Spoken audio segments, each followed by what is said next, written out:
music theory မှာမသိမဖြစ်တည်တဲ့ပထမဆုံးအခြေခံတွေဖြစ်တဲ့ music standards တွေ notes တွေကိုကျွန်တော်အစားဆုံးမိတ်ဆက်ပေးပါမယ် notes တွေရဲ့ values တွေပါဒီမှာရှိတာက American British name ရှိတယ် American name ရှိတယ် mathematics ဆိုပြီးတော့ကျွန်တော်ရေးထားလိုက်တယ်ဗျဒါတော့ကျွန်တော်ထွင်ပြီးရေးထားပါသူများတွေက 1.2 1.4 ရေးတာရှိပါတယ်ဒါပေမဲ့ကျွန်တော်ကဒီနေရာမှာတော့2တို့ 1.4 ဆိုလဲ4 1.8 ဆိုလဲ8ဆိုပြီးမှတ်စေချင်ဘာဖြစ်လို့လဲဆိုတော့နောက်မလာမဲ့Thai signature ကြလို့ရှိရင်ဟိုအားလုံးကိုလွယ်ကူကူနဲ့နားလည်လွယ်အောင်အထောက်အကူပြုမယ်လို့ကျွန်တော်ယုံကြည်ရတဲ့အတွက်ကျွန်တော်ဒါလေးကိုကိုယ့်ထွင်ပြီးရေးထားလိုက်တာပါဟုတ်ကဲ့အဲ့ဆိုကျွန်တော်ကတော့အများအားဖြင့်တော့ American name တွေကိုသုံးများတယ် American name တွေကဟိုခေါ်ရလဲလွယ်တဲ့အတွက်ကျွန်တော် American name ကိုပဲပြောရမယ် mathematics name တွေတို့လည်းကျွန်တော်သဘောတရားလည်းထည့်ရေးသွားမှာဖြစ်တယ်အထက်ပြောသွားပါမယ်ဗျ whole notes ကတော့မြန်မာလိုဝါလုံးလေးနဲ့တူတယ်ပြေးသွားတဲ့အတန်သင်ချာလို့1 half note ကတော့ 1.2 တော့ပါဒါပေမဲ့ကျွန်တော်2လို့ပဲမှတ်မယ်နောက် quarter note က 1.4 လို့မှတ်မယ်နောက်တစ်ခါ8 note ဆို 1.8 လို့ပဲမှတ်ပါဗျ16 note ဆိုလို့ရှိရင် 1.16 ဆိုမယ်16လို့ပဲမှတ်30 second note ဆိုလို့ရှိရင်တော့ 1.30 second ဆိုမယ်30 second အနေနဲ့မှတ်64 note ဆိုလို့ရှိရင်တော့ 1.64 ဆိုပြီးမှ64လို့ပဲမှတ်ပါဗျနော် Okay နောက်တစ်ခုသွားအောင်ဗျ rest note sign တွေပါနော်notes တွေကိုဘယ်နေရာမှာမဆိုခြင်းဘယ်လောက်ထိမဆိုခြင်းလဲ whole note တစ်ခုစာမဆိုခြင်းဘူးဒါမှမဟုတ်ရှင်လဲ quarter note တပီးစာမဆိုခြင်းဘူးဆိုအိမ် note တစ်ခုစာတစ်ဝက်စာမဆိုခြင်းဘူးဆိုလို့ရှင်ဒါတီပါလိုက်နာလို့ရအောင်ဒီဟာတွေကလည်းမသိမဖြစ်ထဲမှာပါပါတယ်ဗျအဲ့တော့ပထမဆုံးတွေ့ရမှာက double whole note rest sign ဖြစ်တယ်ဒီကောင်ကline လေး2 line ဆိုတာ step line တွေကိုရည်ရွယ်တာဖြစ်တယ်ဒီ step line နှစ်ခုကိုအပြည့်အောင်4000လုံးလေးကိုခြယ်ထားမယ်ဆိုလို့ရှိရင်ဒီကောင်က double whole note rest sign ဖြစ်တယ်အောက်ကတစ်ခုကတော့ဒီ whole note rest sign ကတော့ဒီ step line အောက်မှာ4000လုံးလေးခြယ်မယ်ဒါတွေကတော့တွေ့လွယ်တယ်တချို့ instrument တွေကိုဒီ one measure တစ်ခုစားလောက် second measure တစ်ခုစားလောက်ထိ two measure တစ်ခုစားလောက်ထိမတီးစေချင်တာမျိုးဆိုတော့3နာရီရရှိတယ်ဗျ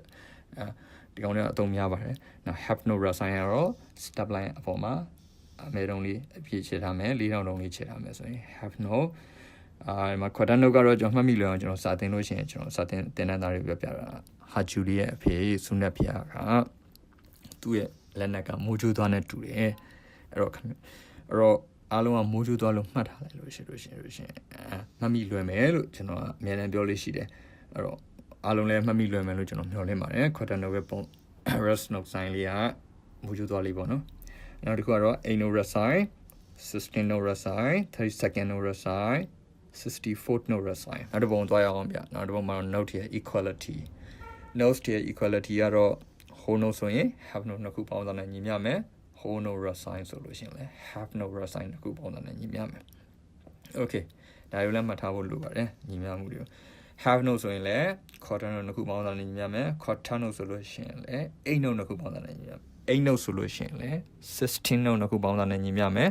16 note ဆိုလို့ရှိရင်လည်း32nd note နှစ်ခုပေါင်းတာနဲ့ညီမျှမယ်32nd ဆိုလို့ရှိရင်လည်း64th note နှစ်ခုပေါင်းတာနဲ့ညီမျှမယ်ဗျ Okay ကျွန်တော်နောက်တစ်ပုံသွားရအောင်နော် dotted notes တွေကတော့ဒီ notes တွေရဲ့အနောက်မှာ dotted လေးတွေ့မယ်ဆိုလို့ရှိရင်မူလတန်ဖိုးရဲ့တော့ကိုထည့်ပေါင်းပေးရမှာဖြစ်တယ်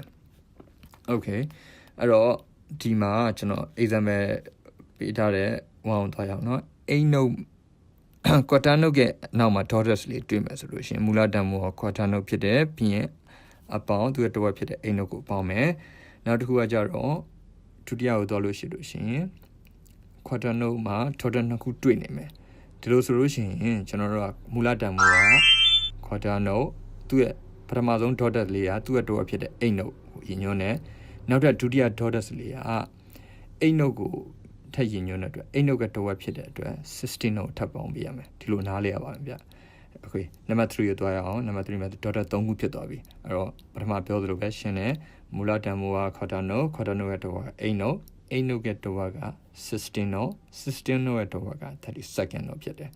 Okay နံပါတ်4မှာတော့ကျွန်တော် rest note ဒီ sign နေမှာလဲ dotted ပါမယ်ဆိုတော့ဒီ dotted ပိုင်းဘယ်လိုလုပ်မလဲဆိုတော့သိစေချင်တဲ့အတွက် quarter note rest sign plus quarter note ရဲ့တစ်ဝက်ဖြစ်တဲ့8 note rest sign ကိုထည့်ပေါင်းပေးရမှာဖြစ်တယ်ဒါတွေကတော့ရှင်းပါတယ် Okay ကျွန်တော်လေ့ကျင့်ခန်းနှစ်ခုပေးထားတယ်လေ့ကျင့်ခန်း A မှာဆိုရင်ကျွန်တော် 1နဲ့2ကိုဖြည့်ပေးထားတယ်အဲ့တော့သူကအရေးအတွက်ကိုပဲရေးပေးရုံပဲဒါကဘာမှ trade to အခက်အခဲမရှိဘူး B မှာလေ့ကျင့်ခန်း B မှာဆိုလို့ရှိရင်လည်း travel club ကbase club ပဲ auto club ပဲသူတို့ရဲ့ club တစ်ခုချင်းတည်းအရှိမကျွန်တော်အဖြေလေးရေးပေးတာ note ရဲ့ position ကိုသေချာကြည့်ပြီးတော့သူကဘာဖြစ်တယ်ဆိုတဲ့နာမည်လေးကိုရေးပေးရုံပဲ